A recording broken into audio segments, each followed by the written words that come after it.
Jim. Good morning, everybody. We just want to take a moment here. We have Lake County Commissioner Jerry Serino here this morning. He's going to provide us with an update on Lake County and their experience with the coronavirus pandemic. Thank you, Jerry. Thank you.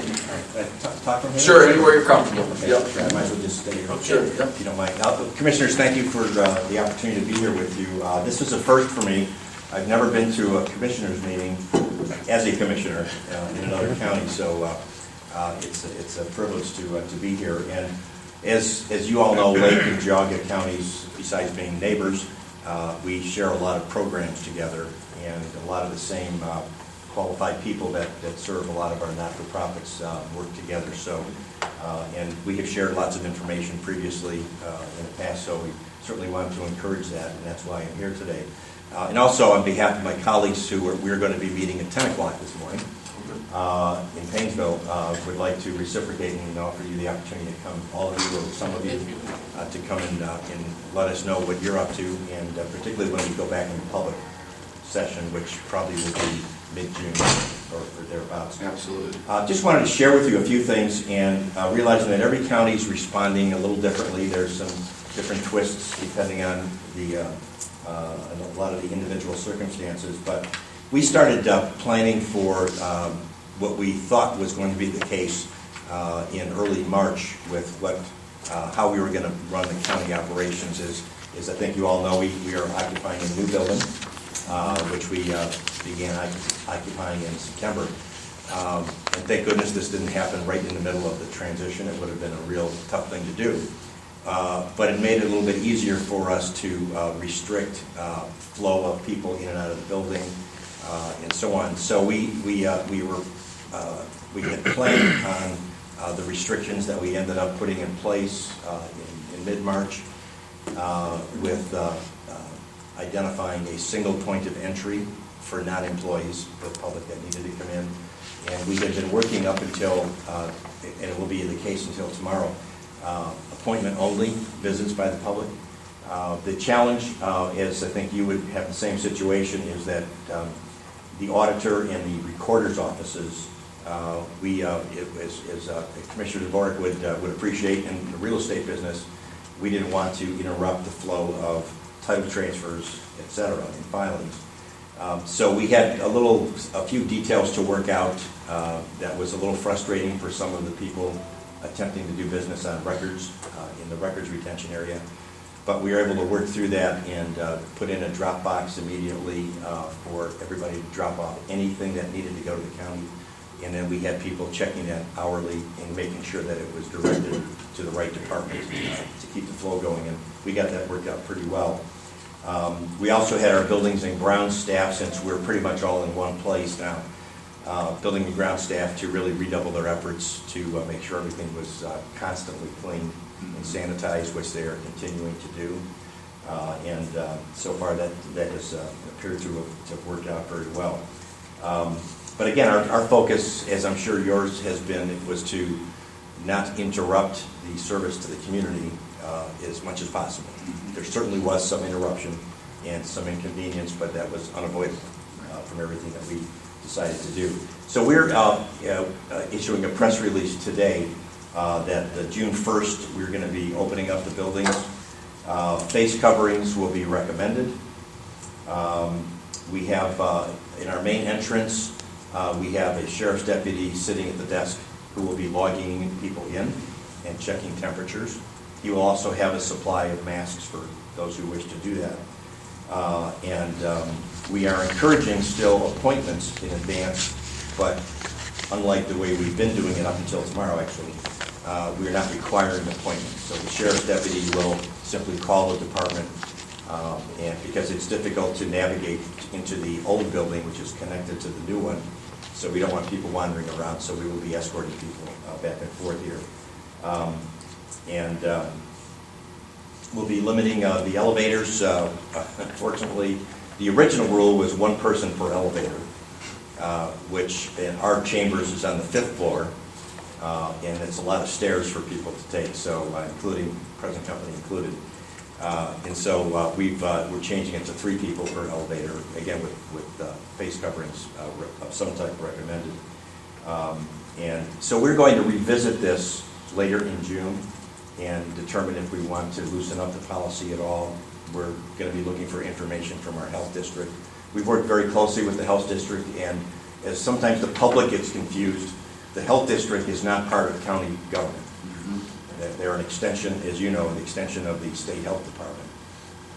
But we work very closely together. In fact, they're coming to our meeting this morning, and will be updating us on their plans for tracing, contact tracing, because there's a lot of confusion about what that is and where the information's going to flow and that sort of thing. So we work very closely together through this whole process with daily conference calls that many of the administration have been having with the health district.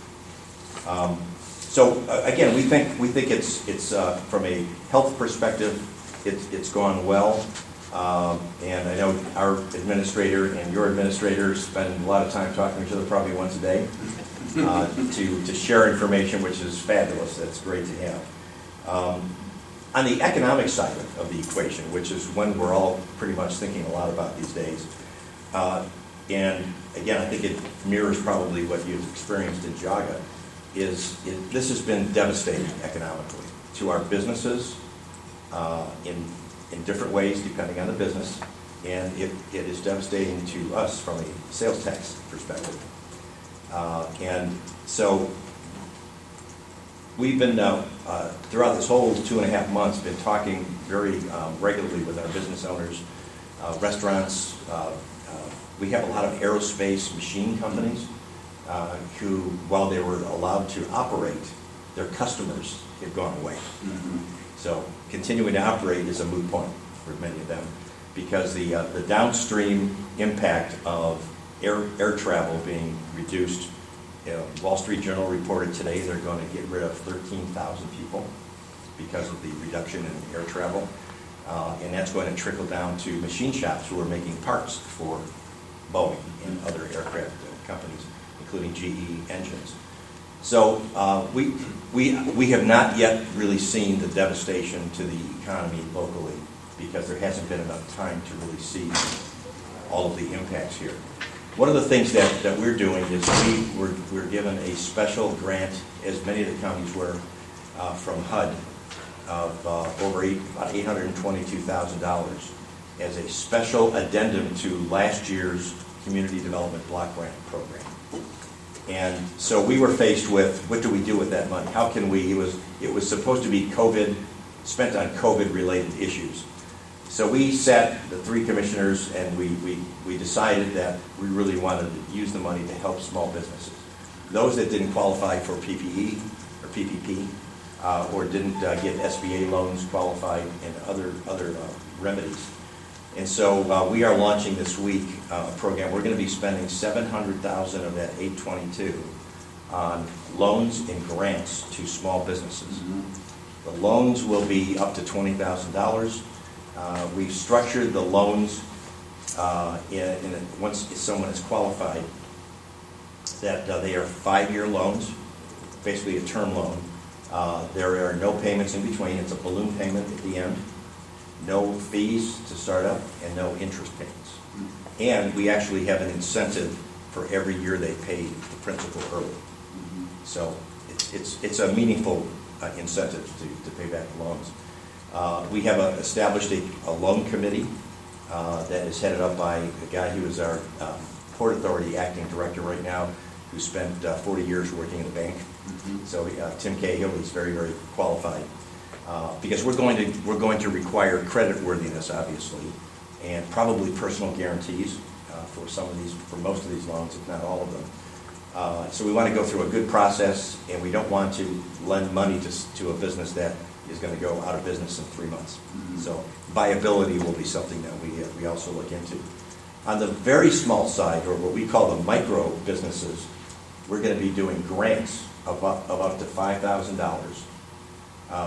That obviously, by definition, will not have to be paid back. There'll be no fees to sign up. We will have a separate committee evaluating those. And that's coming out of the same pool of money? Yes. It's out of the 700. So again, we'll have some creditworthiness, but not as tightly as we would for the loan. But it's a separate committee that's going to be looking at those. Again, we want to make sure that if we give a grant of $5,000 to a business that has 3 employees, we want to make sure that they're not going to go bankrupt, pay off some bills or pay themselves a bonus, which would not happen, and then go out of business. And then, we really haven't invested the money well. So we're going to be watching that very carefully. We've been talking we have 3 chambers of commerce in Lake County, with Mentor being the largest. And so we've been on conference calls with their members so that we get the word out.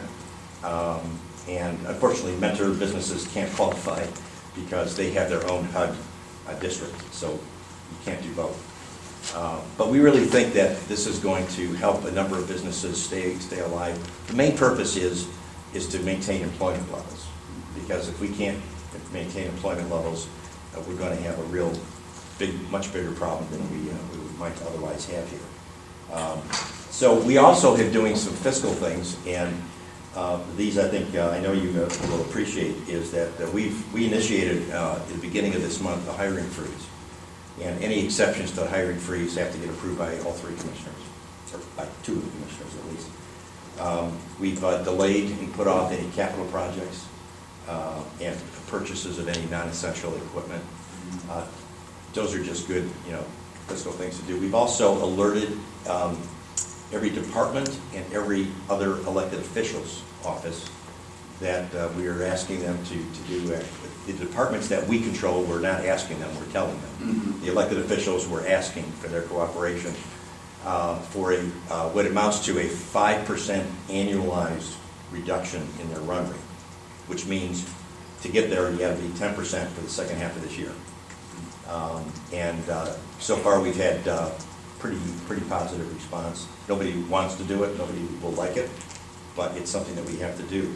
And the reason we're taking that action proactively is simply because the sales tax data, as you all know, is lags behind by a quarter, and so we still don't know. We have a good feeling for March, which was not a full month of impact, but we have a really good feeling that May and June are going to be about 25% differences from prior year. And that's going to be big. That's big. The big variable, of course, is we don't know what the rate of recovery is going to be like. Mm-hmm. How long will it stay at 25%? Yeah. Will it start to decline? Well, with those unemployment numbers, that'll be the litmus test. Yeah. If they hover out there and don't change much, Right. That spending's going to, everyone's, made it through this far over a few months, but that'll decline quickly, I'm sure. And I was out looking at some retail establishments and out to several restaurants over the long weekend, and I did not see the recovery. I mean, restaurants were simply not busy. I expected them to be jammed, but the spacing and the fear factor of people concerned about going in, even though I was impressed with, I went to Yours Truly in Mentor, and Jeff Shibley is a friend of mine, and they have plastic between booths, and they have spacing of the tables. I sat outside practically in the parking lot, which my wife loved, and so it was set up safely. I think it's about as safely as you can get, but people I think are still reluctant to go in, and it will take some time for people to get comfortable,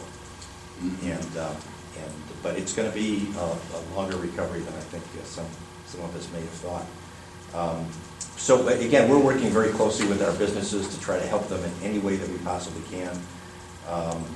We're concerned about, actually we're very concerned about next year, which we start budgeting. I don't know when you do your budgets, but we start budget hearings normally in January. We're going to accelerate them into November and December this year, just to give us a little bit more of a heads up. And Adrian, when's our first date? We usually do ours towards the end of August, September. Yeah. So Some of them you more start than hearings that. then? Yeah. Okay, yeah, that's great, that's a head start. We're going to accelerate ours a little bit into November, December, and I'm very concerned. We won't know until we see what the run rate looks like for June, July, and August. what next year's forecast is going to look like, but I fear that it's going to be significant, and that we're going to have to, since we can't print money like they do in Washington, although we would like to, it's going to be a challenge here. The last point I wanted to bring up is that, I don't know if you've had questions, we have in our commissioners' meetings, we do our meetings live streaming, so we get questions emailed to us. People have asked about property tax payments, and because I know there are 7 or 8 counties in Ohio that have announced delays in tax payments for the July collection period. And the commissioners, of course, we don't have any say-so in that. It's up to the auditor and the treasurer. But we have opinions, and we had a spirited discussion over the last couple of weeks on that. My personal view is not to extend the payment period, because that will benefit a lot of people that don't need the benefit. Okay, I estimate about 80% of people in Lake County probably aren't experiencing significant issues and need a 30 or 60-day delay, because that has a downstream impact on payments to school systems and every levy that's in the county, and that has to be addressed. What we have recommended to the auditor and the treasurer is that there be a process in place, sort of like the Board of Revision, which exists today. I happen to be the representative on the Board of Revision. We review hardship cases all the time, right, or excuses for why someone is late, and we waive payments or waive penalties and interest. So in our mailer that goes out with the tax bills around the middle of next month, we're going to have a notification in there that the treasurer and the auditor are working on, whereby if somebody has lost their job and really can't make their payment, that they want to get on some kind of a payment plan or a deferral, that they can show cause, proof of that. Probably no more complicated than applying for unemployment. And that the treasurer and the auditor and the Board of Revision as a group will allow them that flexibility. So we're really allowing and helping those that really need it, not extending the payment period for everybody in the county, which just, to me, doesn't make sense. So I don't know if you consider that or have been asked about that, but that's, again, the final decision is the auditor and the treasurer, but we've weighed in, and I think we have sort of an agreement that that's the right way to go in order to help people who do need help, and not punishing them certainly along the way. So that's my quick summary of what we've done. I'd be happy to answer any questions if I talked too fast or didn't go into something in amount of detail. But I appreciate the opportunity to share with you kind of what we've been doing, and I would really encourage you and invite you to come to one of our meetings as well. Yeah, we appreciate you being here, and again, you said it, we partner in a lot of different ways, and not just being neighbors and working together, and very similar in a lot of different ways. One of the questions I had was about the grant money and then the loan money was, and we're doing something similar. I don't believe we qualified for a whole lot of HUD money though, right? No, Lake County, we're different from Lake County. Yeah. Lake County gets theirs directly from HUD. All of ours flows through the state. Okay. Yeah, I checked that, and I called the state community or development of economic, Ben Kepler. He says Lake County is an entitlement county. They get their money directly from the feds. Geauga County is allocation county. Okay. So it's like, why? Right. You know. Well, we've had some other talks, revolving around different programs that we have through economic development and putting that money to good use and local funds that we have. And, I think one of the things we've bumped into just recently is trying to see who fits or qualifies. You hit it right on the head. We don't want to be handing out money to maybe somebody that doesn't necessarily need the money. Right. But at the same time, making it available, to try and pick who gets it and who doesn't. I think that's been that was our speed bump right now, and we're still working through that, trying to figure out, the qualifications. But I was wondering if you had any thought into how you were going to administer that. Yeah, the loan program, the grant program. Yeah. Again, we'll have a qualifying standing committee evaluating and making the grants. Mm-hmm. We have our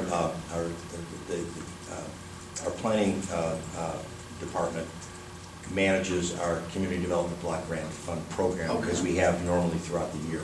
So this is just really an addendum to last year's number. They decided to throw in another 822 grand into it. So the same people that are administering our normal block grant programs will administer this program. I see, okay, so it's our, So, yeah. and that's why we wanted to get away from monthly payments and chasing down people who were late. Mhm. It's like, we're not a bank. Mhm. We're not MasterCard. So we just set it up so that, you're, for the loans, your repayment is a balloon payment at the end. Mhm. And we'll adjudicate those when the time comes. I see. But we don't have to hire staff to, monitor loans. I did want to mention, just before I let you back to your other work, that there's a bill in Columbus, as you all know, floating around relative to monies that would come back to local governments. I just got a report this morning that, it's kind of languishing in the House right now. They're expecting some more hearings next week. And that is about the methodology that will be used to distribute the federal funding from the relief fund that was passed by Congress in March, actually. So we may get some additional relief in the county, and, I suppose there's going to be options available as to how you can make that available to businesses, sort of like what we're doing here. Mhm. But we don't know how much is coming, and we don't know what the strings attached are going to be. Right. So hopefully there'll be some relief sometime in the next couple of weeks. Pretty good. Great. Yeah, I can't thank you Gentlemen, enough, Jerry. thank you very much. Appreciate your time. Thank you. Yes, very much. My pleasure. Have a good one. Yep. Okay, no.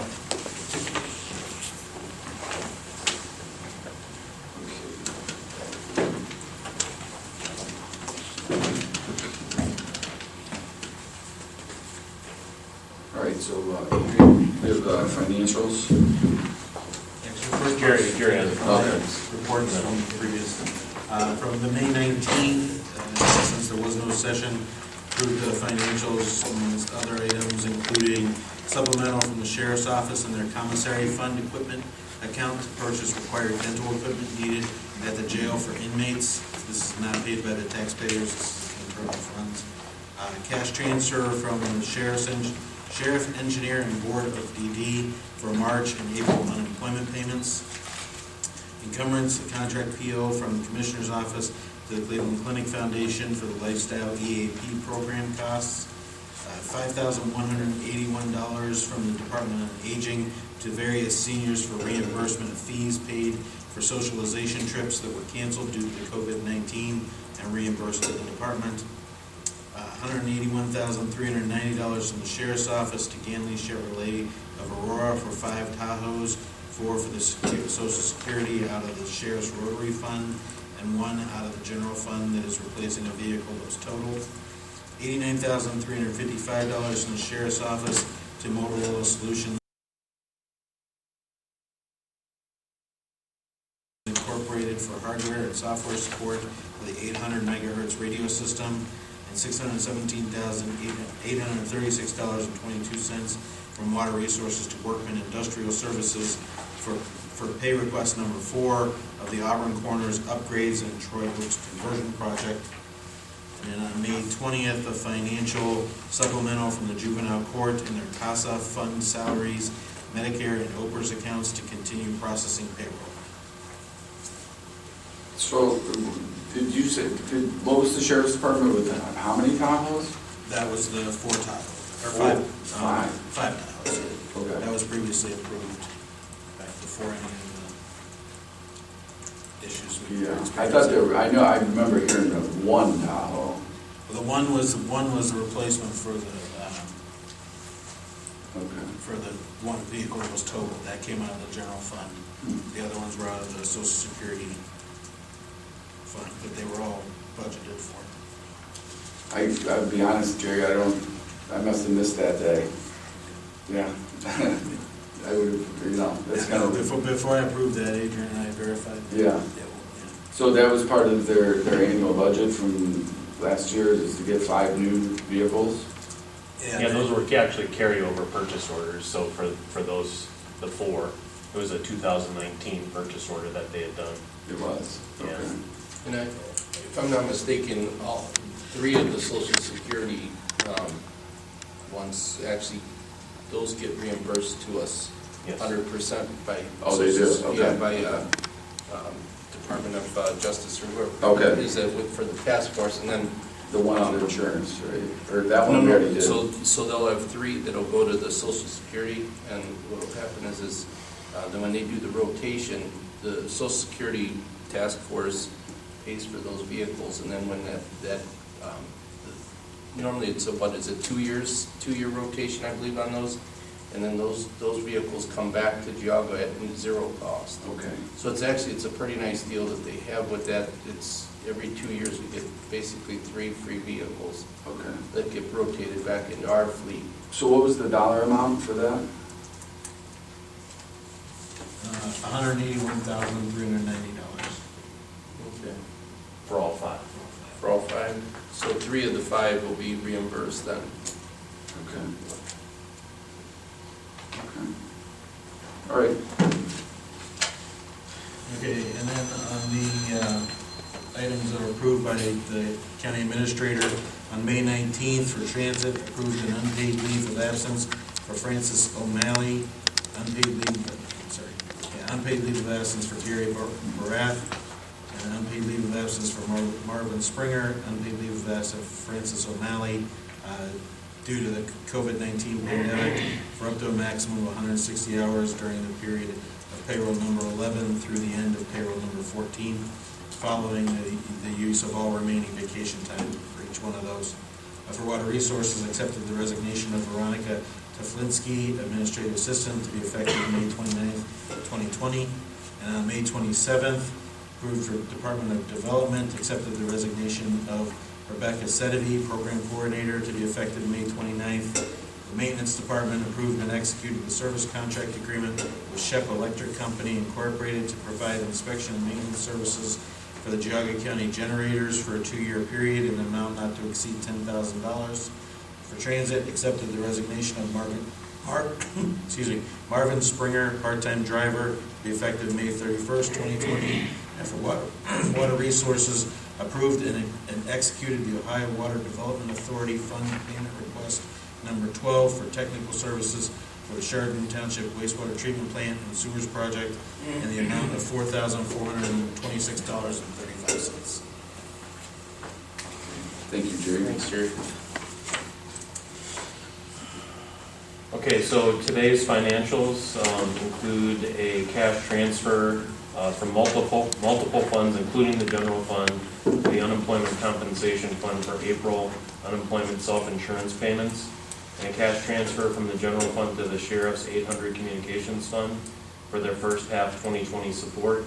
And among the vouchers are $6,829 from the Department on Aging to various seniors for reimbursement of fees paid for socialization trips that were canceled due to the COVID-19 pandemic and reimbursed to the department.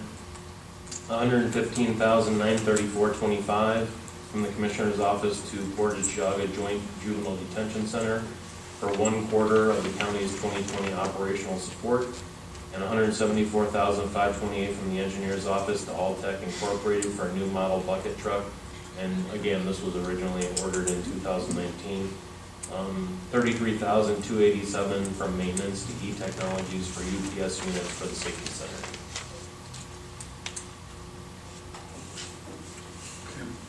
Any questions? Motion to approve financials. So moved. Second. Commissioner White? Yes. Commissioner Spillier? Aye. Commissioner Levesey? Yes.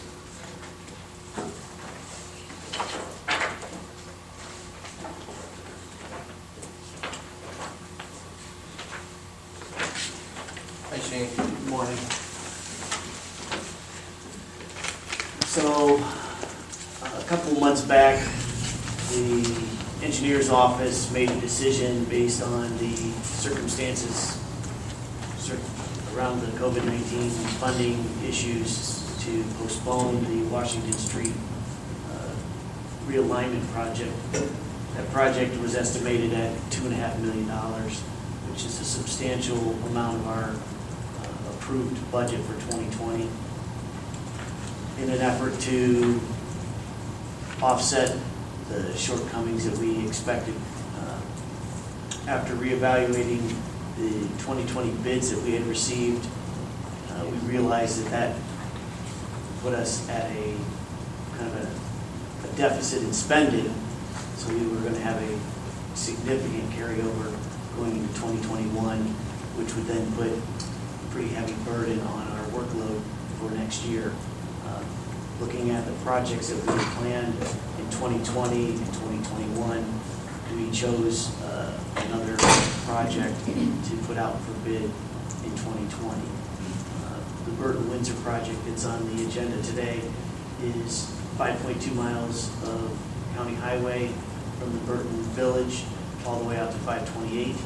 The project is estimated at $1,190,000, which puts us in a healthy position to spend a portion of our allocated funds for 2020, still having a safe carryover going into 21, but reduce some of the workload for next year to offset what we aren't going to do this year. So what I have on the agenda is the resolution to approve this project, as well as the request to approve the plans and execute the ordering of those plans. Okay. What, how about operating equipment purchasing as far as budgeting for next year? Have you guys looked at that as far as your spending on equipment? I don't have that information. I know that we have postponed purchases that hadn't already been ordered. I don't have specifics for you, Tim, but Okay. I do know there have been some adjustments made there, particularly things that were planned for purchases, but no executed orders yet. I see. But Okay. we did have some equipment orders that were already executed, and those payments are in process and so forth. Right, yeah, like this bucket truck, right? That sound, yeah. Yeah. Okay. Is this just for resurfacing? It is. And it, out of the list of 2021 projects, it was in by far the worst condition. It's heavily traveled by Amish buggies, and as much as they are a part of our community, the hooves and the wheels do a lot of damage to the surface of our roads. And ironically, I was out helping the design inspection work during a rainstorm like today, and there were huge hydroplane areas within the travel lane. So, From the rut? yep, Yeah. the hooves and the wheels grind a trough in the travel lane. Water has no way to get off of the pavement, so it lays there. It's bad in the warmer weather with hydroplaning. It's far worse in the winter for icing. So we chose that road as a targeted project to address it a little bit early. Very good. Is this part of any, does this connect up with any of the proposed, or future widening project with the federal money coming? Yes and no. I mean, the federal project was on 87 and up to Burton Windsor, and we're doing Burton Windsor either side of 87. Okay. So we'll be ahead of the federal project. The current schedule is set to go out to bid in October of this year, with anticipated construction to be spring of 21. So our resurfacing project will be done. Good. And then their project will match up to ours. So that should work out pretty well. Very good. With the funding, is any of it coming from the OPWC or the permissive tax? For Burton Windsor, Yeah. it is not. Okay. This is a local funded project. When, I know Joe and I have been talking about that East Washington since probably I started here, but is that, eventually we gotta do something there. It will That's happen that's next year. yeah. We were ready to put it out to bid. Which one, Tim? The East Washington? Oh, yeah. Yeah. Washington Street from Bainbridge Road to all the way to State Route 44. As part of a targeted safety project, we were also looking at the intersection at Bainbridge and Washington. It's a Y intersection with a leg stop control. Lots of near accidents, quite a few rear-ending and side impact. That's dangerous right there. Yeah, it's just an unusual configuration, higher speeds, higher traffic volume, and it's going to increase the risk, and it's not traditional, so people don't behave the way they're supposed to, so reaction time is affected. We're looking to modify that intersection to a traditional T. So we did apply for some safety money there. That is at Haskins. Mhm. We are going to apply for a federal grant at Bainbridge as well Okay. to signalize that intersection and realign it into a T intersection with the traffic Good. signal.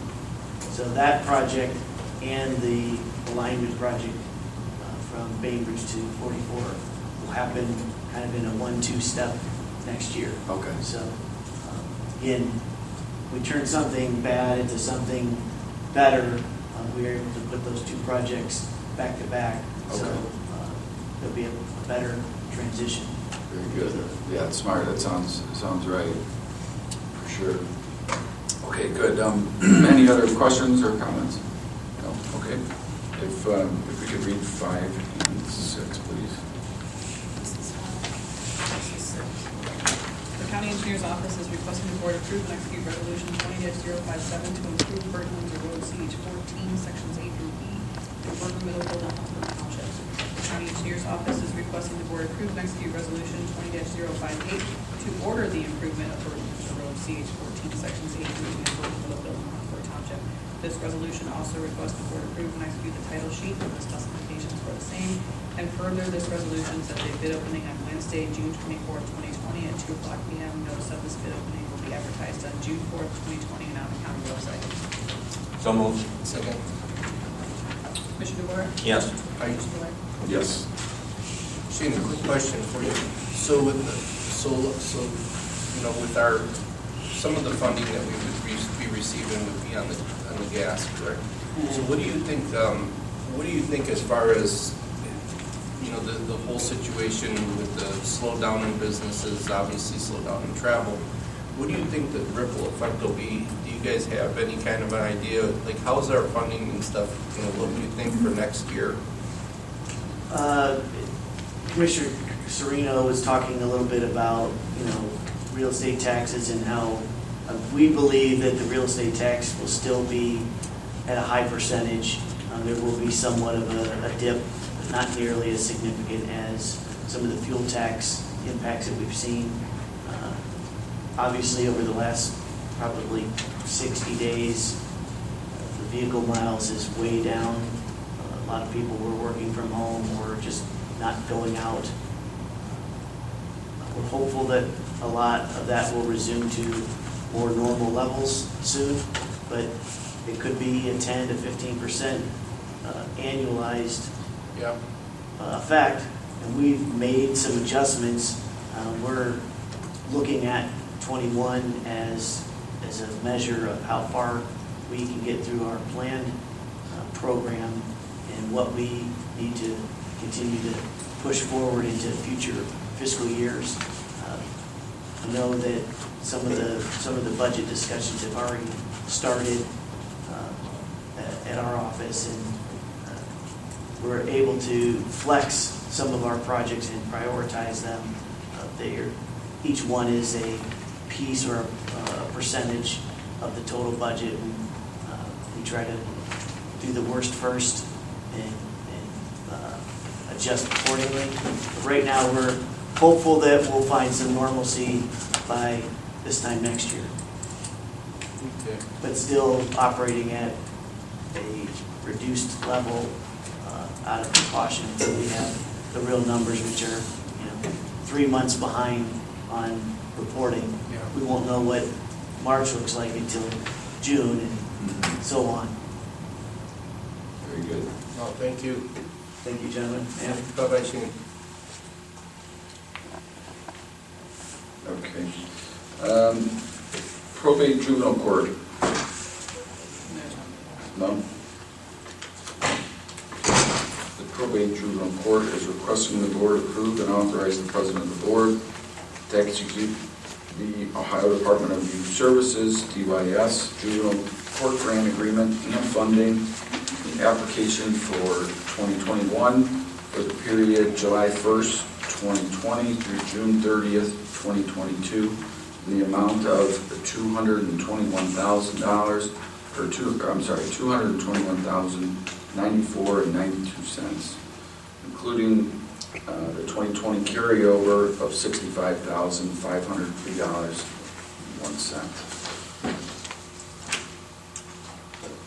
So moved. Second. Commissioner DeWart? Yes. Commissioner Spillier? Aye. Commissioner West? Yep. Okay. Prosecutor's Office. Hello. Hi, good morning.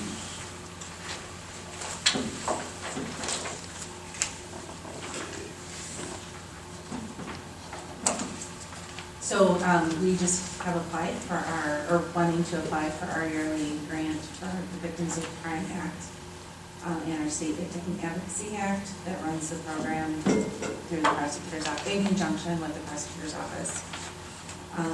And we're asking for a 20% match in the amount of $16,552 from the commissioners. It's not a change from last year, it's the same amount I requested.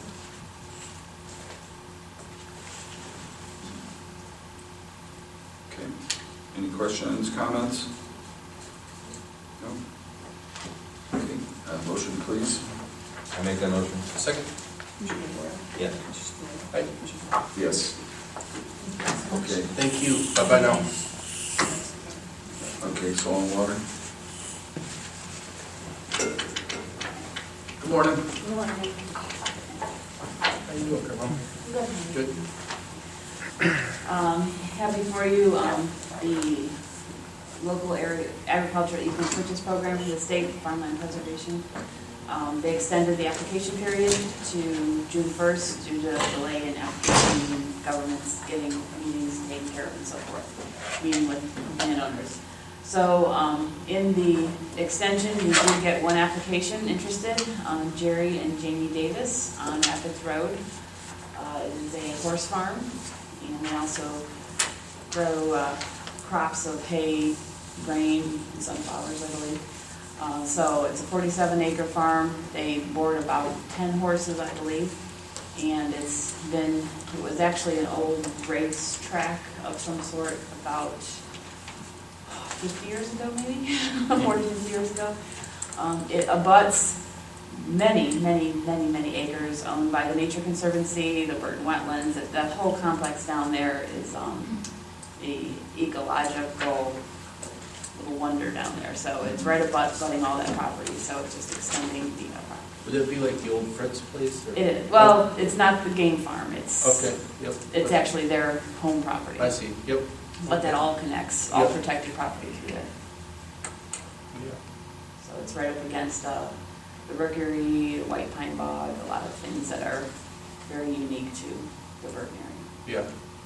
Rapids Road. On Rapids Road, just down, just south of the village border. Okay. So we will submit that, looking for a resolution of support. Okay. I'll make that motion. Second? Commissioner DeWart? Yes. Commissioner Spillier? Aye. Commissioner West? Yep.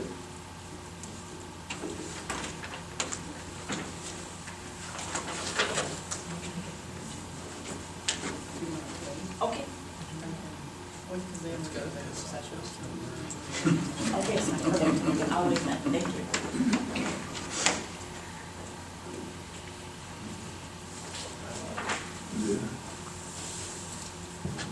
Hello, Good morning. how are you? Good, how are you? Good, good. Okay. What do you got? All right, the first one I have is a grant application for emergency food, to help pay for emergency food, I should say, through the Department of Homeland Security. That's through United Way.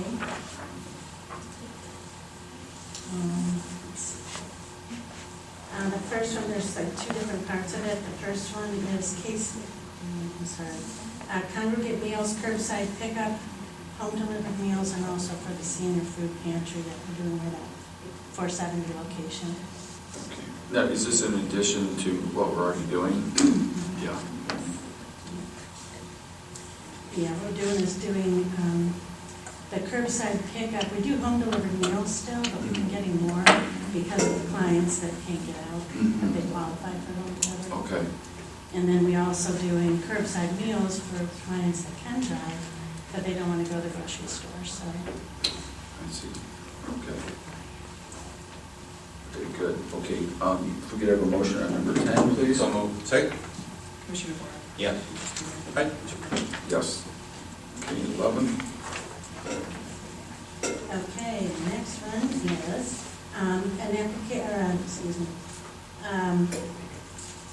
through Family Pride. It's a grant that we get through, Family Pride gets through United Way, and it helps us to have a social worker at our location that goes over and above what our normal social workers do. She handles the mental health clients, does care management, helping with them. There's no cost to us, it's all a grant, Very and it good. goes to next year. Paid in full, huh? Mhm. Okay. And Very she good. has been wonderful. Excellent. Okay, motion on number 11, please. So moved. Second? Yes. Commissioner DeBoer? Commissioner Spillier? Aye. Commissioner Levesey? Yes. How many years has this program been? This is the second year. Okay. It's working great. It has been wonderful. She's been such a big help because we're seeing a lot more mental health clients Mhm. and a lot of clients that just have a lot of different problems where social workers can do some, but then we need somebody else to step in, help out. So it's a great program. And for no cost, makes it even better. Sure. Okay, number 12, please. Okay, number 12 is actually for me, to extend my vacation, the waiver, the 200 hours through the end of June 30th. There's been a lot of things going on at our location with no fiscal officer from last October. That was it. And also with the COVID and everything, it's been a lot of staff working from home, so I've been kind of doing a lot. So A lot of you- hats. So you want to extend I'd it like out? to extend it to June 30th. Yeah, okay. I have a day on Monday, so I'm getting a haircut. So I'm starting. So when was it supposed to be up? On May 31st. May 31st, okay. Sure. So moved. Second? Commissioner DeBoer? Yes. Commissioner Spillier? Aye. Yes.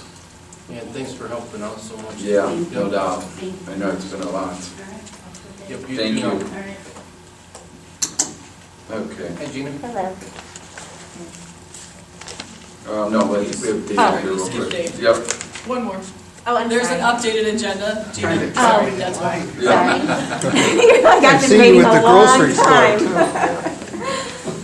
Dave, you gotta be a little quicker. Good morning. Right. Ladies first. Good morning. Morning. So I'm back for yet another extension on our PY17 grant project, particularly this paving out there at the DDC clinic. You recall we were trying to get this done at the end of the season last year, and the weather moved in early, and we couldn't get it done. And then we were geared up for spring to get things moving, and then, of course, the pandemic hit, and they weren't open, and we're delayed. But the state has agreed to another extension for us. We're asking this board to agree with that extension as well and sign the letter, so we're all set to go. The project was actually scheduled for this today, but the weather has delayed it, and we moved it back through the weekend and early next week. Okay. So early next week, it says, the deadline's the 30th Yes. September. Okay, Yeah, okay. Gotcha. Okay. So moved. Second? Commissioner DeBoer? Yes. Commissioner Spillier? Aye. Commissioner Levesey? Yes. Thank you. Thank you, Steve.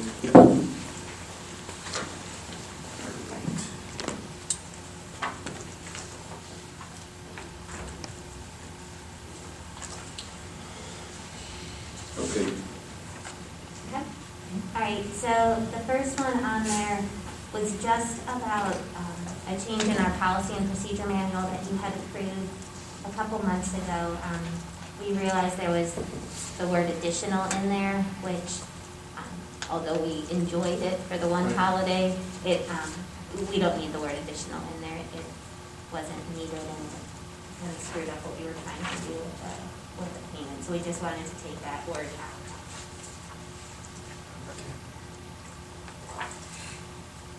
I'm sorry, I'm sorry, what did you say? I said that you guys had approved a couple months ago a change to our one policy and procedure about our copay. And in one of the sections, there was the word additional in there. We don't need that word additional in there. Okay. We weren't asking for money Additional. on top of what was already in there, and so we I see. wanted to remove the additional. Okay, very good. Motion, please. So moved. Second? Commissioner DeBoer? Yes. Aye. Yes.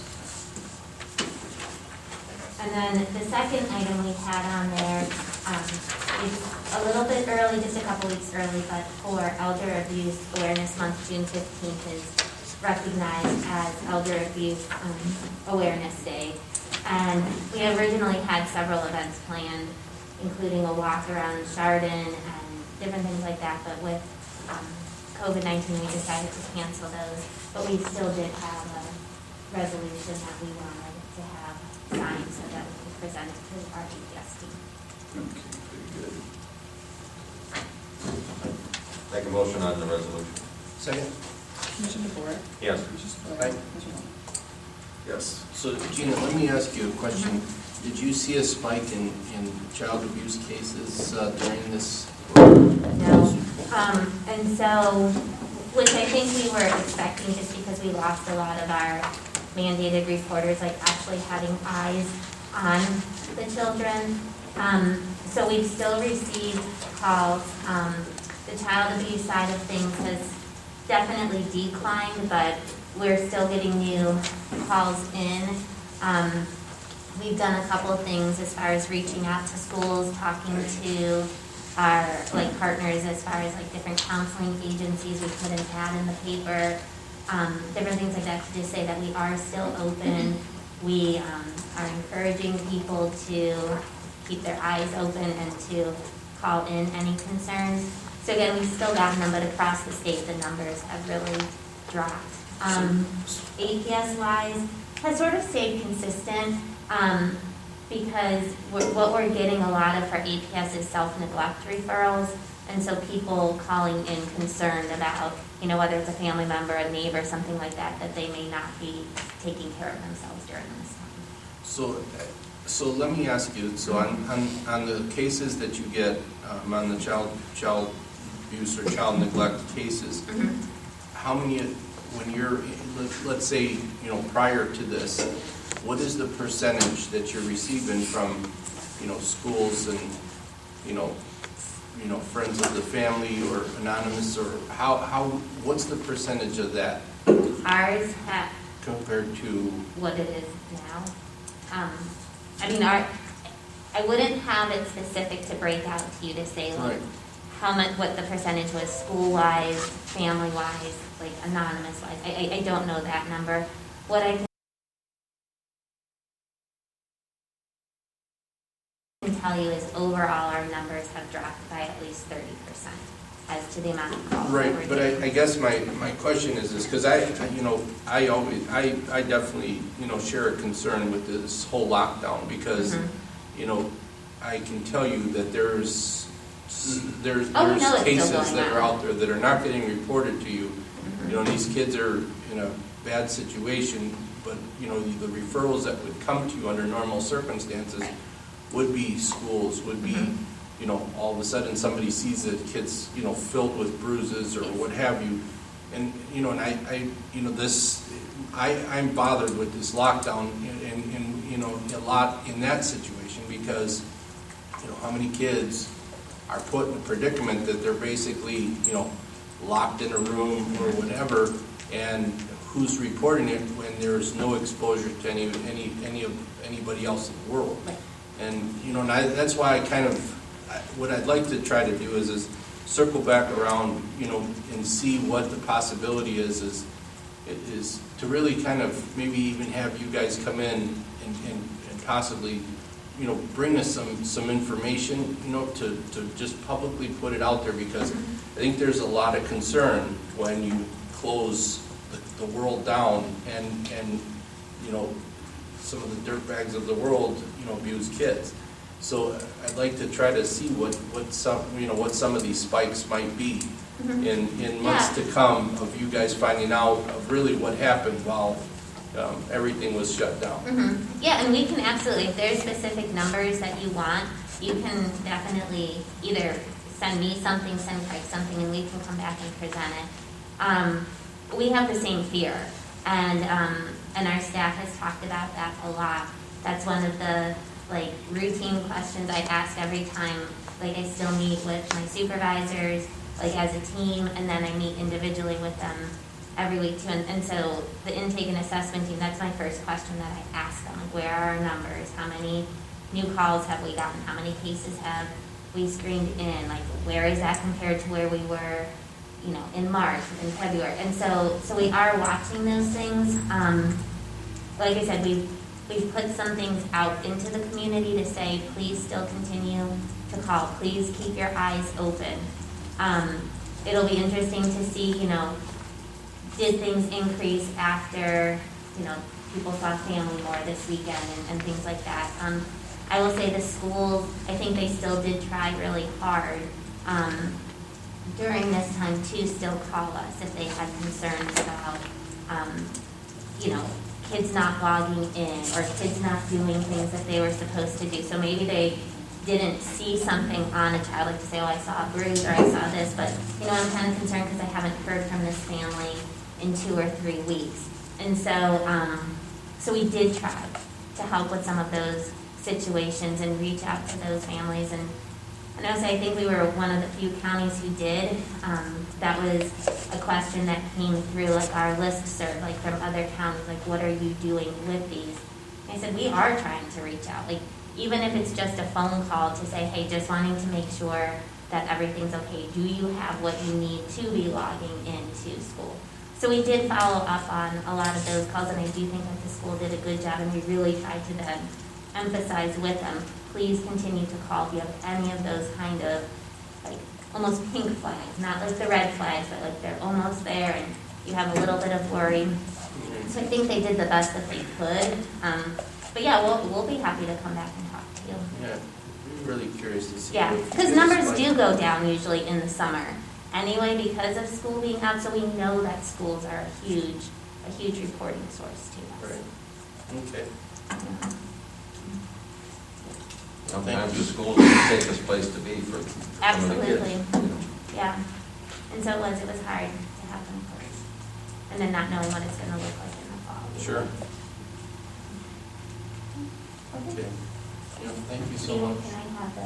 Yeah, it's, Jim has it, and I did sign it, so he did, that's done. Okay. Send it to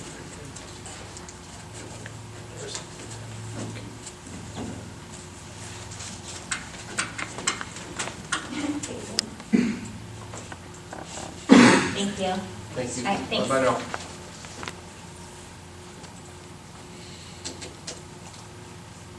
Morning, Glenn. Morning. Oh, yeah. How are you? Oh, peachy. This is for a contract for the safety center generator. It's a 2-year contract, not to exceed $16,000. The last contract, we only got up to $9,000. So, but I always like having that little cushion for the safety center. This is a generator I can't mess around with. We have it come in 4 times a year, go through the generator, everything. It gets tested, the whole works. Good. How old is that? Is that the original? Yes. Yeah. Yeah. If I was to ever do it again, it's only 1 generator. I'd probably put 3 generators in it. So we go on an emergency standby when we take that generator down. We look at the weather, we look at everything, because we can't mess around in the jail. If something was to happen while we're doing maintenance on it, we gotta be able to get that generator right back up. So, without getting into the security of the jail, we have other precautions that we Mhm. we can take and do if something was to happen. Is this with Shep Construction? No, this is with Ohio Cat, Okay. Mhm. yes. And that's a cat generator. Correct. Yeah. You Very make the good. motion? Second. Commissioner DeBoer? Yes. Aye. Yep. You Thank don't you have very any much. leadership? All right, transit. How are you? Good, how are you guys? Good, Great. Right, we're here today, do the light train, we've done this last year, where we go through NOACA, ask for part of the underserved light train, to get it through the 5307 funds, and then give it to us as local cash. So what they're doing is we've asked for light train to accept it, light train is gonna take that, and take $41,127.84 as payment for the VPN, so we can get under the trapeze, so we can go back to the trapeze software versus the CTS that doesn't work for us, and then they will give us the remaining $34,872.16, so it's a local cash in, but we also get the better software program. And that's all, that's fine to do it that way? Everybody do that? Yeah. All over the state there. Okay, okay. Great. So moved. Second. Commissioner DeBoer? Yes. Aye. Commissioner Warren? Yes. Thank you.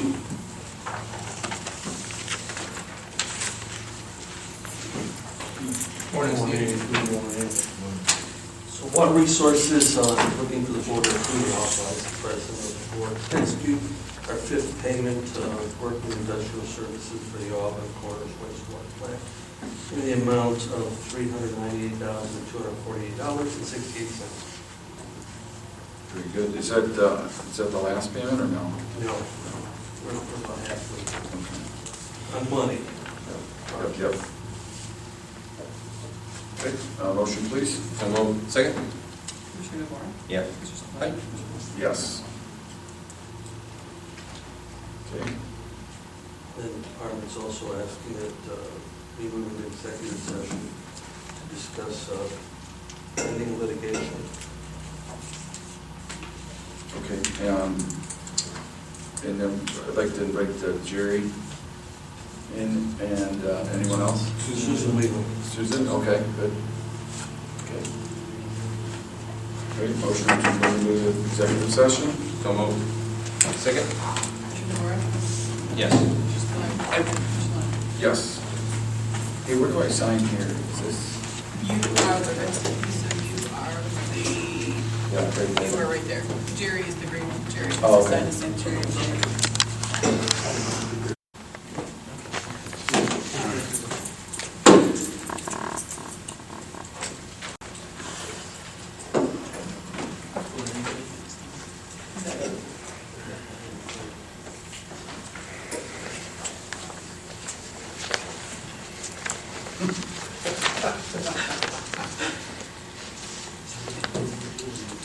I got it.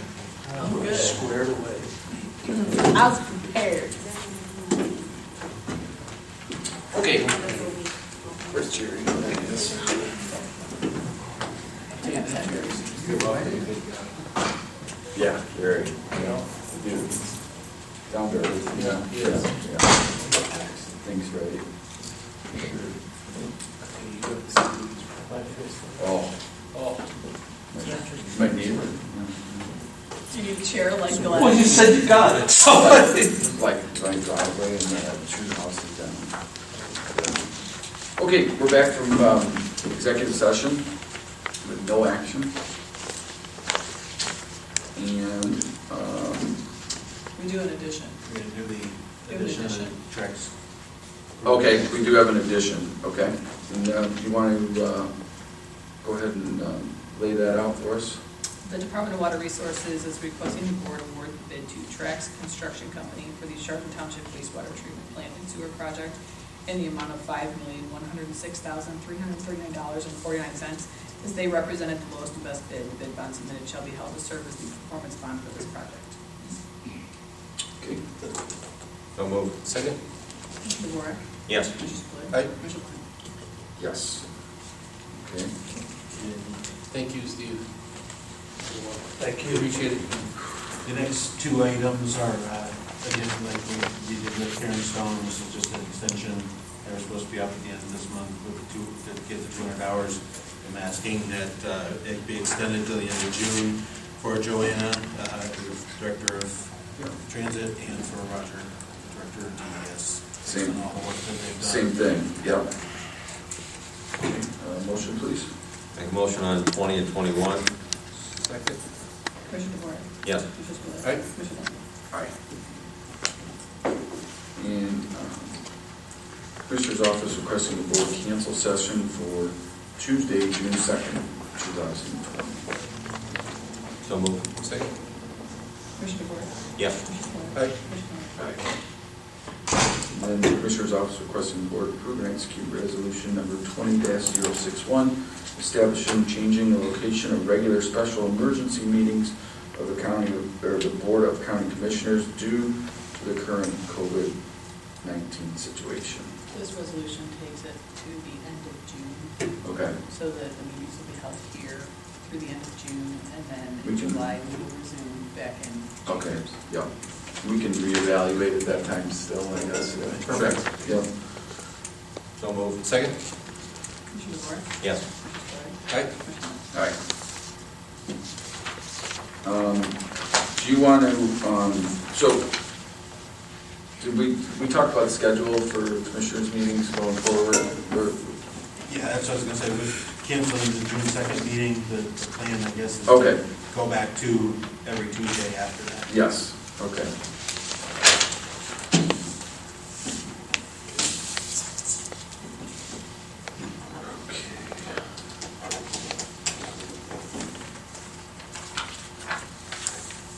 So, before we adjourn, I have a request to change the start time of the June 9th Commissioners meeting to start from, instead of 9 o'clock, to move it back to at least 10:15 or 10:30 due to the Planning Commission meeting being held prior to that. Okay, and we're gonna have that here as well, probably? Yes. Okay.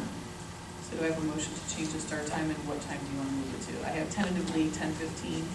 We had it at 10 o'clock last time, but they ran over, and We, so we started at 7 in the morning, 7:30. 7:30. or 7:30? Yeah.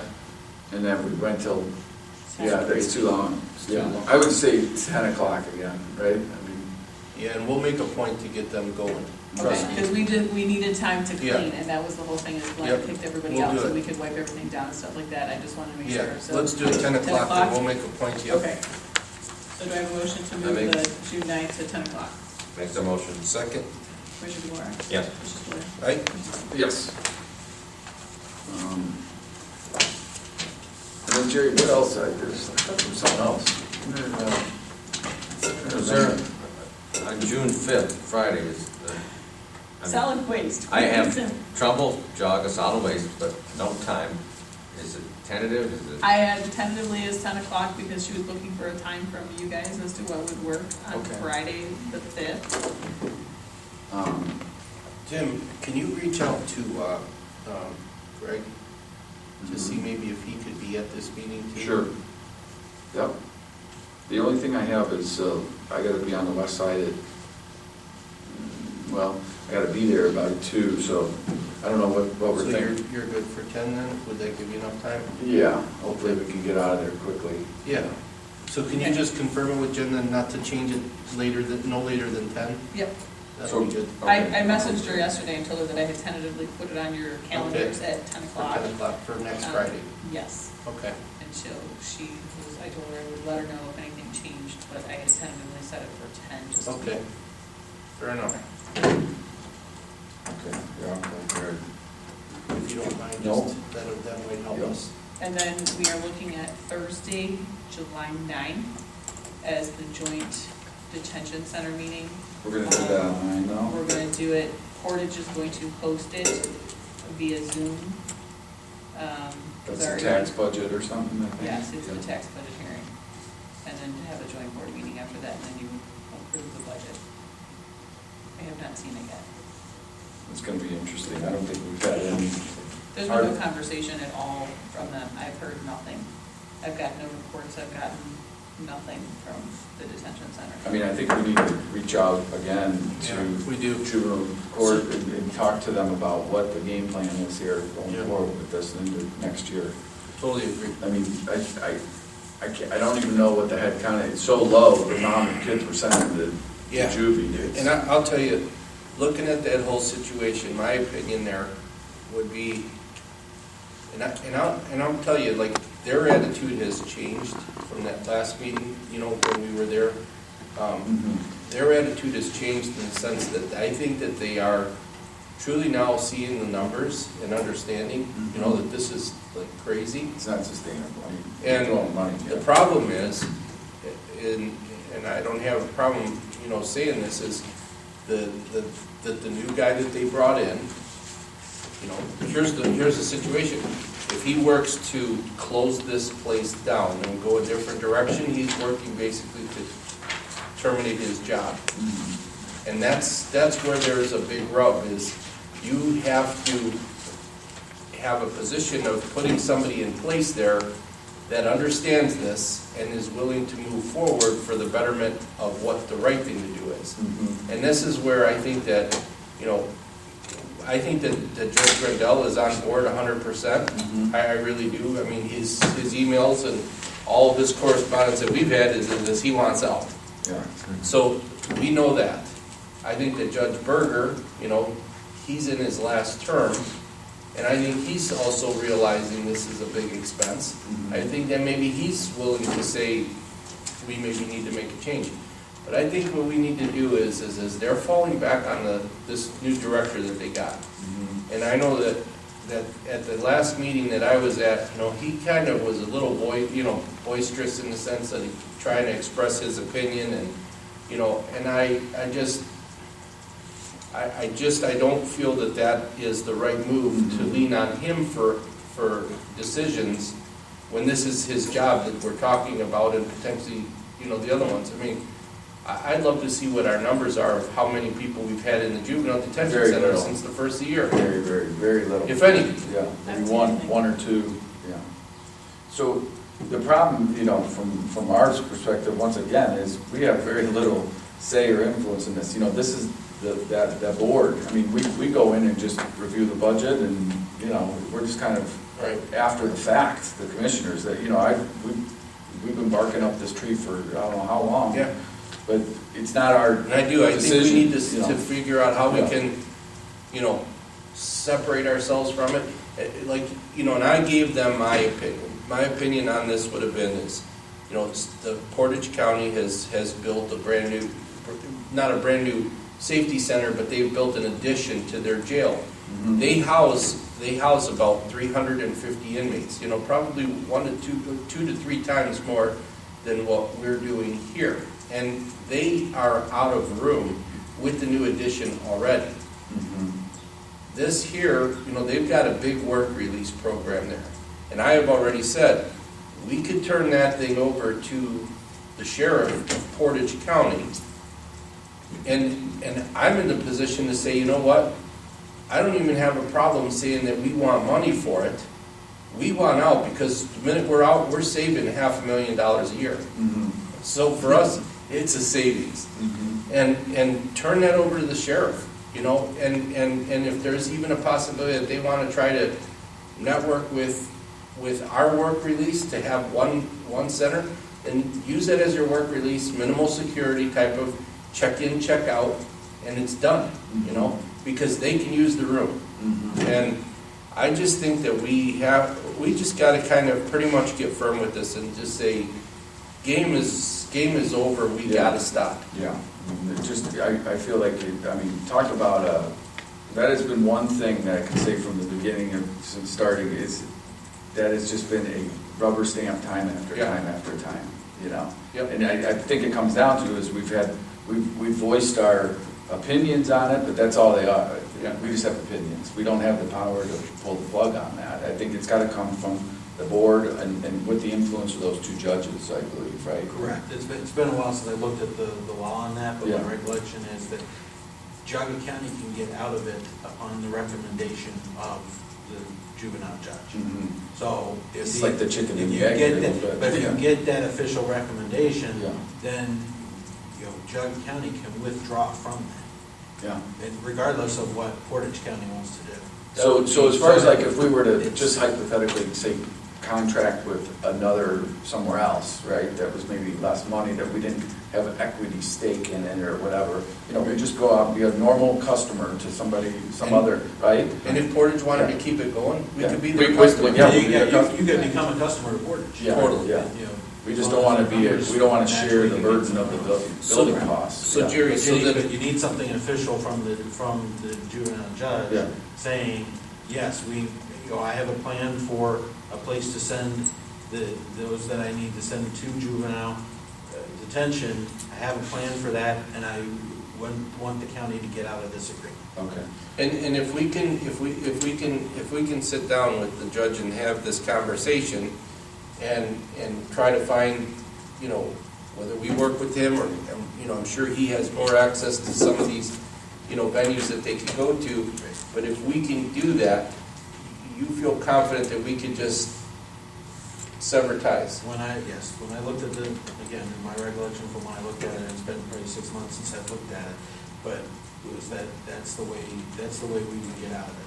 We just turn over, we don't have anywhere to sell our share of that building, so No. we would basically just Give 90 days turn it notice over or- to or Portage 90. County and say, the building is all yours, our share, we're not gonna seek money for it from you or try to sell it to anybody else, it's just, Yeah. it becomes yours. Yep.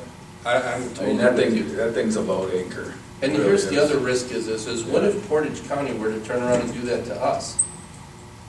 Right. Like, what would happen? It'd be interesting because we.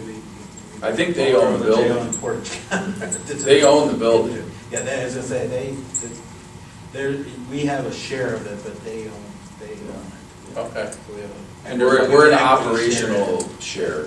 Right, but we have an equity share in it too, because Yeah. you could In technically. the actual You building. could technically, if Yes. Geauga County wanted to get out of it, you could sell your share to another county who Mm. wanted to No. be part of it, but it's So- just that. No. So that's Let's try and something to do look something. into, and then maybe what if you and I set up another appointment? We could do that. And then we Yeah, that'd be can good. go and talk to the judge and see, and get his take on it, and we can kind of bring our numbers and say, Yeah. I mean, it certainly has seemed like the judge is in favor of getting out of it. I think He's so. brought it up a number of times, but. The only thing he said is, it's, that he's kind of put the onus back on us to go do, pull the agreement. Right. Which, but if we the need problem his is that blessing. the statute clearly says, Yeah. the Ohio Revised Right. Code clearly says that the order, the request needs to Right. come from the judge. And we've heard from him that he's interested in it, but he's never actually said, And I don't know if- writing officially saying, I want to be out of it. And I don't know if the board too is part of that, Well, the way I understand that is the Board of Trustees, then we would just, once we are out of it, the Geauga County's appointments, Just that Board of discontinue. Trustees are no longer part of that board. and, okay. I mean, let me ask you something, just hypothetically, because we're gonna be asked to approve the tax budget again coming right up. And, I mean, what if we didn't approve the tax budget? I mean, I don't even know if we have I think we're there just to set eyes on it. We don't even have the authority to deny the tax budget, huh? You have to approve You have it. to The executive approve it. board has to approve the tax budget to send to the auditor. I don't know what would happen if it wasn't approved. I don't know. I'm just saying, Because what was on the financial, what was the number today? That we just transferred Today? to them? $115,934.25. There you go. how many kids have been in there? Well, that's, once you crunch the numbers, sometimes Geauga County doesn't have anybody in there. Sometimes we have 3 or 4 people for the month. Right. And there's 32 employees that No matter what. 24/7, Yeah. no matter what. It doesn't matter if we have 100 or 1. Or, Yeah. or no, And or not. I think the last time I ran the numbers, and this weekend was 6 months ago, we were paying about $600 a bed night. Yeah, and I think there's some other surrounding areas where it's like 120 a night or Right, something. I think that the last numbers the judge had was you could get $240 a bed night. Oh, 240, okay. So, Still a deal, yeah. 240, But 150,000. that was only one specific, juvenile detention center Yeah. that he talked to. But, we can shop around. The other ones, Yeah, and like Ralph said, we're happy to send them back to Portage, but just, but we're not gonna pay $600 a night. Right, You I don't know, want the burden. yeah. Definitely. And I think that was the quarterly payment. No, I think that this is, Yeah, I know we've kicked this can down the road, and I think that we need to flatten it. Mhm. Okay, well, you guys set it up then. Yeah, we'll try to do that, and then we'll go and sit down and try to, get a little bit of a, so I think he's had about enough of it too. Okay. Very good, and then, let's see, we've got, did you hear any more about it, advertising for the building department? No, I talked, Did we put it- talked to all three of you independently. Are you Okay. talking about Mike Mahomes? Yeah. Yeah, that you approved That at the was- last meeting, Yeah. advertised for that. So Okay. that's gone out. Okay. What we have is another individual, Jerry Blakely, is tendered his resignation as one inspector, so. Right. I'll be approving that on Monday, I think, just Okay. to advertise, so that advertisement won't go out until Sunday the 7th. By the time we get any resumes in and get the written process, we'll be well past June. Okay, good. All right, other than that, motion to adjourn? So move. Second.